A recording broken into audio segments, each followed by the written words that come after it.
மட்டு பொது நூலகத்திற்கான 3 லட்சம் புத்தகங்களை திரட்டும் பொருட்டு மாபெரும் புத்தக திருவிழா. கிராமிய வீதிகள் அபிவிருத்தி ராஜாங்க அமைச்சரும் மட்டக்களப்பு மாவட்ட அபிவிருத்தி குழு தலைவருமான சிவச்சந்திரகாந்தன் அவர்களினால் ஸ்தாபிக்கப்பட்டு வரும் ஆசியாவின் பிரம்மாண்டங்களுள் ஒன்றாக மிளிரவிருக்கும் மட்டக்களப்பு பொது நூலகத்திற்கான புத்தகங்கள் சேமிக்கும் பணிகள் மட்டக்களப்பு நூலக புத்தகவள ஒருங்கிணைப்பு குழு ஊடாக மும்முரமாக முன்னெடுக்கப்பட்டு வருகிறது. அந்த வகையில் மட்டக்களப்பு நூலக புத்தகவள ஒருங்கிணைப்பு குழுவின் ஏற்பாட்டில் மாபெரும் புத்தக திருவிழா அதன் தலைவர் பவளகாந்தன் தலைமையில் ஏற்பாடு செய்யப்பட்டிருந்தது. இந்நிகழ்வில் கிராமிய வீதிகள் அபிவிருத்தி ராஜாங்க அமைச்சரும் மட்டக்களப்பு மாவட்ட அபிவிருத்தி குழு தலைவரும் மட்டக்களப்பு பொது நூலகத்தின் நிறுவனருமான சிவச்சந்திரகாந்தன் பிரதம அதிதியாக கலந்து கொண்டிருந்தார். குறித்த நிகழ்வில் மட்டக்களப்பில் அறிவார்ந்த சமுதாயத்தை உருவாக்கும் ஒற்றை உயரிய சிந்தனை கொண்ட பெருமளவான பிரமுகர்கள் கலந்து கொண்டு புத்தகங்களை அன்பளிப்பு செய்திருந்தனர். மட்டக்களப்பு மாவட்டத்தின் விழுமியங்களை பிரதிபலிக்கத்தக்கதும் மட்டக்களப்பிற்கு உரித்தானதுமான மருத்துவ மந்திரங்களை கொண்ட பழமை வாய்ந்த நூல்களையும் அருகி வரும் நூல்களின் தொகுப்புகளை கொண்டதுமாக மண்ணின் பொக்கிஷங்களை நவீனமயப்படுத்தலுடன் கூடிய கல்வி களஞ்சியமாக உருவாக்கி வரும் பொது நூலகத்திற்கான நூல்களை சேகரிக்கும் பணியின் ஒரு அங்கமாக மட்டக்களப்பு நூலக புத்தகவள ஒருங்கிணைப்பு குழுவினால் புத்தக திருவிழா நிகழ்வானது ஏற்பாடு செய்யப்பட்டிருந்தது. குறித்த நூலகத்தின் நிர்மாண பணிகள் பூர்த்தி செய்யப்பட்டு விரைவில் திறப்பு விழா காணவுள்ள நிலையில் குறைந்தது 3 லட்சம் புத்தகங்களை கொண்டதாக இந்நூலகமானது திறந்து வைக்கப்பட வேண்டும் எனும் ராஜாங்க அமைச்சர் சிவ சந்திரகாந்தன் அவர்களின் உயரிய சிந்தனைக்கு அமைவாக உலகளாவிய ரீதியிலும் நாடளாவிய ரீதியிலும் புத்தக சேகரிப்பு பணிகள் நடைபெற்று வருகின்றமை குறிப்பிடத்தக்கது. இந்நிகழ்வில் மாவட்ட அரசாங்க அதிபர் ஜஸ்டினா முரளிதரன், மட்டக்களப்பு மாநகர சபை ஆணையாளர் எந்திரி சிவலிங்கம், மண்முனை பற்றி பிரதேச செயலாளர் தட்சணா கௌரி, அகில இந்திய சன்னியாசிகள் சங்க ஒருங்கிணைப்பாளர் சுவாமி வேதாந்தா, கிறிஸ்தவ மத போதகர் அருமை ராஜா, வவுனியா போதனா வைத்தியசாலை அத்தியட்சகர் வைத்தியர் சுகுணன், மட்டக்களப்பு நூலக புத்தகவள ஒருங்கிணைப்பு குழு செயலாளர் சாம்பசிவம் பரணிதரன் உட்பட எழுத்தாளர்கள், நூலகர்கள், நலன் விரும்பிகள், பொதுமக்கள் என பலரும் கலந்து கொண்டிருந்தனர். அந்த அடிப்படையில் நாங்கள் இன்னொரு புதிய நூலகத்தை நூலகமாக ஆக்குவதற்கு ஒரு கனவு கண்டிருக்கிறோம். நானும் நீங்களும் இணைந்து இந்த கனவை நனவாக்கி விட்டுதான் அந்த நூலகம் முழுமை பெறும். 3 லட்சம் புத்தகங்களோடு தான் அந்த புத்தக கட்டிடம் திறக்கப்படும். கட்டிடத்தை திறப்பதால் தான் நான் நினைக்கிறேன் இன்னும் 2-3 மாதங்கள் திறக்கலாம். ஆனால் நாங்கள் திறந்திருப்பது புத்தக சாலை. அந்த புத்தக சாலை திறப்பதற்கு அனைவரும் ஒத்துழைப்பு வழங்குங்கள். ஒவ்வொருவருடைய புத்தகத்தையும் நாங்கள் மிகவும் அன்பாகவும் வணங்கியும் அரவணைத்து அதை கௌரவப்படுத்தியிருப்பதற்கு நாங்கள் காத்திருக்கிறோம். முக்கியமாக நான் நம்புகிறேன் இந்த முகாமைத்துவ குழு புத்தகங்கள் வழங்குபவர்களுடைய பெயர்கள் குறைக்கப்படும், எத்தனை புத்தகங்கள் தந்தாங்கிற கணக்கு கூட கௌரவமாக இடப்படும். அதுக்கான வேலை திட்டங்களும் செய்து கொண்டிருக்கிறார்கள் என்று எண்ணுகிறேன். அதுபோன்று தலைவர் அவர்கள் மிக சிறப்பாக சிந்தித்து செயலாற்றி கொண்டிருக்கிறார். இப்பொழுது எங்களுடைய இலக்கின்படி ஆங்கில புத்தகங்கள் 1 லட்சத்தை தாண்டி இருக்க வேண்டும். ஆனால் இனி நாங்கள் தேட வேண்டியிருப்பது தமிழ் புத்தகங்கள் தான். தமிழ் புத்தகங்களை நிச்சயமாக நாங்கள் அதிகரிப்பதற்கான ஒரு ஊக்கத்தை கொடுங்கள்.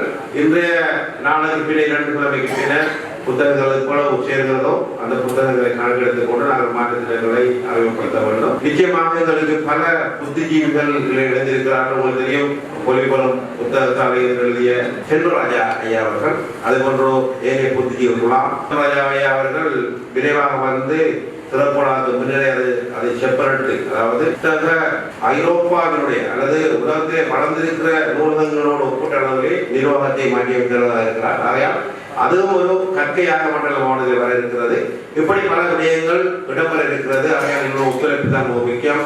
முக்கியமாக சந்தர்ப்பம் கிடைப்பவர்களை மேதையாக்க வேண்டும். அறிஞர் அண்ணாவை மேதையாக்கியது கன்னிமரா என்கிற புத்தக சாலை. லண்டன் புத்தக சாலையில் இருந்துதான் இடதுசாரி கொள்கை எழுதப்பட்டது. கட்டி வெளியேறி வைத்தியராக வருகிறார்கள், எஞ்சினாக வருவது என்பது கல்வித்துறையிலே அடிப்படையில் இருக்கிறது. கண்டுபிடிப்புகள், புதிய மாற்றங்கள் எல்லாவற்றையும் ஒருங்கிணைத்து சிந்தனையாளர்களையும் அறிஞர்களையும் புத்திஜீவிகளையும் பேரறிஞர்களையும் உருவாக்குவதால் புத்தக சாரணை பணி. அந்த பணிக்கான ஒரு அத்தியாயத்தை நாங்கள் விடுகிறோம். ஆகையால் விமர்சனங்களை சொல்லுங்கள். மட்டக்களப்பிலே அடுத்த 50 நூறாண்டிலே பேரறிஞர்களை உருவாக்க வேண்டுமாக இருந்தால் கண்டுபிடிப்பாளர்கள் ஆராய்ச்சி உள்ள மனிதர்களை கண்டுபிடித்தவர்கள் அதற்கான சந்தர்ப்பத்தை நூலகம் தான் உருவாக்கி கொடுக்கும். ஆகையால் தான் சொல்கிறோம், கண்ணதாசனுடைய புத்தகங்கள், கருத்தாளர்களுடைய புத்தகங்கள், சைவப்புலவருடைய புத்தகங்கள், ஏட்டுச்சுவடிகள், எங்களுடைய தொன்மையை குறித்திருக்கிற விடயங்கள் எல்லாமே மட்டக்களப்பு நூலகத்துக்குள்ளே நுழைந்தால் பக்தியும் தொன்மையும் தெரிய வேண்டும், புத்தி ஜீவிகள் எதிர்காலத்தில் உருவாகின்ற கற்பனை அங்கு தெரிய வேண்டும் என்று நாங்கள் கனவு காணுகிறோம். ஜப்பானிலே அதிகாலையிலே நூலகத்தை வைத்து புத்தகம் வாசிப்பதற்கு பிஞ்சு குழந்தைகள் ஒரே யூனிஃபார்த்தோட பச்சை புல்லுல அப்படியே அந்த சூரிய ஒளி 40-50 நிமிஷம் அப்படியே இன்னொரு ஒரே மாதிரி யூனிஃபார்த்தில் புத்தகம் படிப்போம். ஜப்பான் எத்தனை அழிந்திருக்கிறது, அணுகுள் போடப்பட்டு நிமிர்ந்திருக்கிறது. ஆகையால் வாசிப்பு பழக்கமும் புத்தகங்களை கடவுதலும் நிச்சயமாக மிகப்பெரிய புரட்சியாளர்களையும் சிந்தனையாளர்களை உருவாக்கும் என்பதில் ஐயமில்லை. அதை வரலாறு எங்களுக்கு சொல்லியிருக்கிறது. ஒரு புத்தக சாலை திறந்தால் சிறைச்சாலையில் மூடப்பட வேண்டும். சில புத்தகங்கள் அணுகுண்டை விட மாற்றங்களை ஏற்படுத்தியிருக்கிறது. பல கெட்டு குட்டிச்சூராக போகிற இளைஞர்களுடைய வாழ்க்கையிலே மாற்றத்தை கொண்டு வந்திருக்கிறது. அப்துல் கலாம் சொல்வார், என்னுடைய வாழ்க்கையிலும் சில புத்தகங்கள் மாற்றத்தை கொண்டு வந்தது. ஆகையால் பெரும் தலைவர்கள் சொல்லி சென்றதை போல எங்களது மட்டக்களப்பு நூலகத்துக்கு மிகப்பெரிய வரலாறு இருக்கிறது. வெள்ளக்காரர் காலத்தில் ஆரம்பிக்கப்பட்டது. இது தொழில் தலைவர் ராஜேந்திரி அவர்களுடைய காலத்தில் சூறாவளிக்கு பின்னர் நான் நினைக்கிறேன் உள்ளாட்சி மன்ற அமைச்சர் பிரேமதாஸ் அவர்களால் அடிக்கல் நாட்டப்பட்டது. அதுக்கு பின்னர் இப்படி இருக்கிறது. சூறாவளிக்கு பின்னர் ராஜேந்திரி அவர்கள் பிரேமதாசாவின் கூட்டத்திலே கலந்து கொண்டதுக்காகத்தான் துறையிக்கப்பட்டு வெளியேற்றப்பட்டார் என்பது அரசியல் வரலாறு. இந்த வரலாறு ஒட்டி புதிய வரலாறை நாங்கள் படைப்போம். மட்டக்களப்பு மாண்பையும் புகழையும் ஓங்க செய்வோம். இதை மட்டக்களப்பு பொது நூலகத்தில் இருந்து ஆரம்பிப்போம். அதற்கு ஒரு ஒன்றாக கடன் கொடுத்து செயற்படுவோம் என அனைவருக்கும் நன்றி கூறியும் இந்த விடயத்தை தலைமையில் நடத்துகிற பவனாந்தனை அப்புலவர்களுக்கும் விசேட நன்றிகளை சொல்லி முடித்துக் கொள்கிறேன். நன்றி, வணக்கம். நூல்கள் வெறும் புத்தகங்களாக ஏட்டு சுவடிகளாக மாத்திரம் இருக்கவில்லை. நம்முடைய மனிதனுடைய மனமே ஒரு பெரிய புத்தக நிலையமாகவே வைத்திருந்தார்கள். அந்த கால வேத பாடசாலைகளில் வேதங்களை மனனம் பாராயணம் செய்து மனப்பாடம் செய்த பின்புதான் அதனுடைய பொருளை சொல்லிக் கொடுப்பார்கள். அப்படி இருந்த காலம். இன்றைக்கும் வேதம், வேத புத்தகங்கள் மட்டுமல்ல எல்லா நூல் நிலையங்களும் எங்க வந்துருச்சு, செல்போனுக்குள்ள வந்துருச்சு. புத்தகத்தை தேடி போக வேண்டிய நிலைமை இல்லாம எல்லாம் கூகுள் அறிஞர் நமக்கு தேடி கையிலே கொடுத்துறார். ஆனா ஒரே ஒரு குறை, படிக்கிறது மட்டும் யாரும் இல்லை. இனி வரும் காலங்களில் மாணவர்களுக்கு படிக்கக்கூடிய அந்த பயிற்சி இல்லை. ஏன்னா எல்லாமே ஆன்லைன்லேயே பார்த்துடுறாங்க, ஆன்லைன்லேயே வச்சுக்கிறதுனால. பாரதிதாசன் பாடுகிறார், நூலை படி, சங்கத்தமிழ் நூலை படி, முறைப்படி நூலை படி, காலையில் படி, கடும் பகல் படி, மாலை இரவு பொருள்படும்படி, கற்பவை கற்கும்படி, வள்ளுவர் கொள்கைப்படி, கசடர கற்றவை கற்றபின் நிற்க அதற்கு தக. வள்ளுவர் கொள்கைப்படி கற்கத்தான் வேண்டும் அப்படி, கல்லாதவர்கள் வாழ்வது எப்படி, அறம் பொருள்படி அப்படியே இன்பம் படி, இறந்த தமிழ் நான்மறை பிறந்ததென்று சொல்லும்படி, அகப்பொருள்படி அதன்படி புறப்பொருள்படி நல்லபடி. மனித வாழ்க்கையை நம்முடைய தமிழ் இலக்கியங்கள் அழகா ரெண்டா பிரிச்சு கொடுத்திருக்காங்க. ஒன்று அகம், மற்றொன்று புறம். ரெண்டு பேருக்கு மட்டும் ஷேர் பண்ணிக்கிற முடிஞ்சுனா, பகிர்ந்து கொள்ள முடிந்தால் அது அகம். இரண்டுக்கும் மேற்பட்டவர்களோடு பகிர்ந்து கொள்ளக்கூடிய செய்திகளுக்கு புறம் பேர். புக புக படிப்படியாய் புலமை வருணின் சொற்படி, சாதி என்னும் தாழ்ந்தபடி நமக்கெல்லாம் தள்ளுபடி, சேரி அப்படி தெரிந்துபடி, தீமை வந்திடுமே மறுபடி, பொய்யிலே முக்காற்படி புரட்டிலே காற்படி, வையகம் ஏமாறும்படி வைத்துள்ள நூல்களை ஒப்புவதற்படினா. காலகாலமா தாக்கம் பார்க்க சேர்த்து வச்சிருந்த ஏட்டுகளை எல்லாம் கொடுத்து கொண்டே போட்டாங்க. கெஞ்சி கதறி அவங்களுக்கு காசு கொடுத்து பணம் கொடுத்து இந்த ஊவை சாமிநாதையர் திரட்டி வைத்த நூல்களை இன்னைக்கு தமிழ் உலகம் பெருமையாக சொல்லிக் கொள்கிறது. 50 காப்பியங்கள், 5 காப்பியங்கள், 14 மேற்கிழக்கு நூல்கள், 14 கீழ்கிழக்கு நூல்கள், அதுபோல சைவ பக்தி இலக்கியங்கள், வைணவ பக்தி இலக்கியங்கள் என்று எண்ணற்ற நூல்களை இன்றைக்கு மக்கள் வைத்திருக்கிறோம். அதுபோல பாரதிய இனத்திற்காக வேதத்தில் தொடங்கி இன்றளவும் நூல்களுக்கு பஞ்சமே இல்லை. ஒரே ஒரு குறை, அதை துறை சார்ந்த மாணவர்கள் காலங்காலமாக படித்துக் கொண்டே இருக்க வேண்டும். இந்த கருவிகள் எல்லாம் நமக்கு உதவி பண்ணார். வேதத்தை படைத்த பிரம்மதேவன் அந்த கல்விக்கு கலைவாணி தாயையும் வணங்கி அன்று தொடங்கி இன்று வரை கல்விக்காக இந்த ஞான நூல்களுக்காக பாடுபட்ட அத்துணை மகான்களையும் வணங்கி இந்த நூலகமானது இனி வரும் 1000 ஆண்டு காலத்திற்கு இங்கே வரக்கூடிய நம் சந்ததியினரெல்லாம் படித்து தங்களை மேன்மை அடைய செய்ய வேண்டும், அதற்காக பயன்பட வேண்டும் என்று சொல்லி நல்ல வாழ்த்தி ஆசீர்வாதத்தை நிறைவு செய்யும். அறிவுரை மட்டக்களப்பிலே ஒரு பெரிய ஒரு நூலகம் அமைக்கப்பட வேண்டும் என்ற ஒரு சிந்தனை உருவாக்கப்பட்டு அதன் அடிப்படையிலே அந்த நூலகம் என்று கட்டமைப்பும் கட்டப்பட்டு கொண்டிருந்தது. மாற்றுகிற விலைகளிலே கல்வி வைத்தார்கள், சந்தோஷமாக இருந்தது. எனவே நாளடைவிலே அவை அஸ்தமித்து போயிருந்தது. நூலகத்திற்குரிய புத்தகங்களுக்கு பதிலாக பாடல் வளர்ந்தது. எனவே அதை பார்க்கின்ற விலைகளிலே அவரை உலக காசு செலவழித்து இந்த ஒரு நூலகம் அமைக்கப்பட்டிருக்கின்றன. தொடர்வதற்கு யாரும் இல்லையா, தொடர்வதற்கு யாரும் இல்லையா ஒரு சிந்தனையின் அடிப்படையில் மீண்டுமாக இந்த நூலகம் பொலிவுடன் இனிமேல் அது திறக்கப்பட இருக்கின்றது. எனவே இதற்கெல்லாம் வித்திட்டவர் தூரநோக்கு சிந்தனையோடு உதவி செய்யப்பட்டவர் எங்களது மட்டக்களப்பு மாவட்டத்தில் பிரதிபலித்துக் கொண்டிருக்கின்ற கௌரவ சந்திரகாந்தன் அமைச்சர் அவர்களுக்கு இந்த பாராட்டுகளுக்கு சேர வேண்டும். நன்றி உங்களுக்கு. எனவே நூலகம் என்பது மிகவும் முக்கியமான விஷயமாக இருக்கிறது. மட்டக்களப்பு மாவட்ட மாணவர்கள் அனைவருமே கல்வியிலே ஒரு உயர்நிலையில் தான் இருக்கிறார்கள். கல்வி மட்டுமல்ல, கலாச்சாரம் விளையாட்டுத்துறையிலும் கூட மிகவும் திறமைசாலிகளாகத்தான் இருக்கின்றார்கள். இருந்த போதிலும் எங்களுடைய இளம் பருவத்தினர் இப்பொழுது அலைபேசிகளிலே தான் கூடிய நேரத்தை செலவு கொண்டிருக்கிறார்கள். அவர்களுக்கு இப்படி ஒரு நூலகம் அமையுமானால் அவர்கள் நூலகத்தில் வந்து புத்தகங்களை தேடி வாசிக்கின்ற ஒரு சந்தர்ப்பம் அவர்களுக்கு ஏற்படுகின்றது. வாசிப்பதனால் ஒரு மனிதன் பூர்ணமடைகிறான் என்று சொல்கிறார்கள்.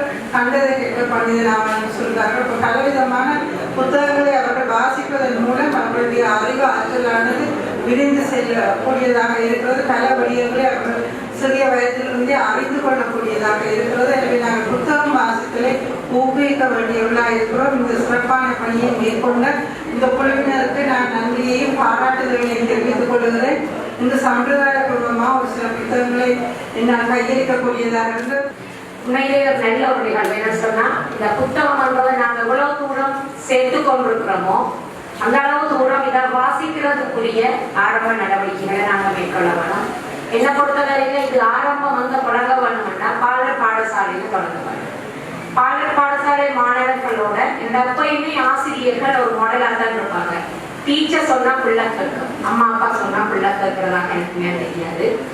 டீச்சர் தான் அந்த என்ன சாப்பாடு கூட பாரம்பரிய உணவுகளை நாங்கள் சாப்பிடுறோம், அதாவது எங்களுக்கு அவ்வளவு நன்மைன்றத இந்த டீச்சர் சொல்லக்கூட பிள்ளைகள் உள்ளுக்குள்ள எடுத்துக்கொள்ற விதம் கூட. அந்த வகையில இந்த பிள்ளைகள்கிட்ட நாங்கள் பிள்ளைகள் மூலமாக ஆரம்பத்துல தொடக்கலாம்.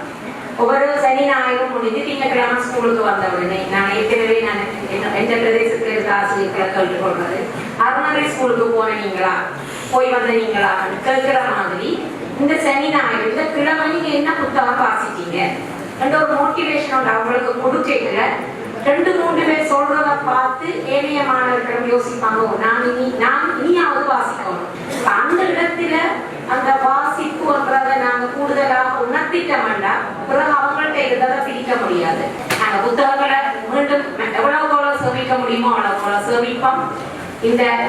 இந்த நூலகத்தை மிகவும் ஒரு சிறந்த ஒரு நூலகமாக இருக்க வேண்டும் என்று நாங்க எல்லாமே நிறைவேற்றி ஆக்கிக்கிறதோட கூடுதலான நாட்கள் பயனடைகிறதுக்குரிய வழிகளையும் நாங்கள் உண்டு பண்ண வேணும் என்று இந்த இடத்துல எல்லாரையும் அன்பாயும் நிலையமாக கேட்டு எனக்கும் இந்த சந்தர்ப்பத்தை வழங்கின ஏற்பாட்டு குழுவுக்கும் மீண்டும் மீண்டும் நன்றியை தெரிவித்து இதற்கு மிகவும் முந்துகாலாக இருக்கிற அனைத்து உள்ளங்களுக்கும் மனமார்ந்த நன்றிகளை தெரிவித்து விடைபெறுகிறேன்.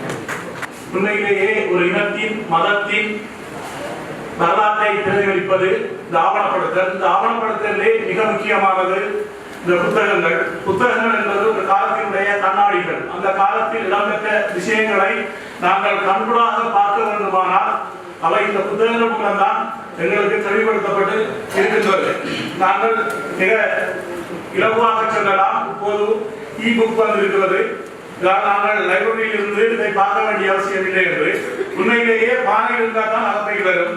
இங்கே அகப்பையாக தென்படுவதுதான் இந்த போர்ட்டபிள் எங்களுடைய டேப்போ கம்ப்யூட்டரோ அல்லது மொபைல் போனாக இருக்கும். ஏனென்றால் இந்த வடிவத்தை நாங்கள் இலகுவாக மாற்றலாம், ஆனால் புத்தகங்களை அவ்வாறு அளிக்க முடியாது. ஏனென்றால் உங்களுக்கு தெரியும், இந்த கல்வெட்டுகள் எங்களுடைய வரலாற்றுக்கு அவ்வளவு முக்கியமானதில்லை. எனவே இந்த புத்தகங்களை நாங்கள் கூடுமானவரை இங்கு சேமித்துக் கொண்டிருக்கின்றோம். இதுவரை 1,00,000க்கும் மேற்பட்ட புத்தகங்கள் எங்களால் சேமிக்கப்பட்டிருக்கின்றன.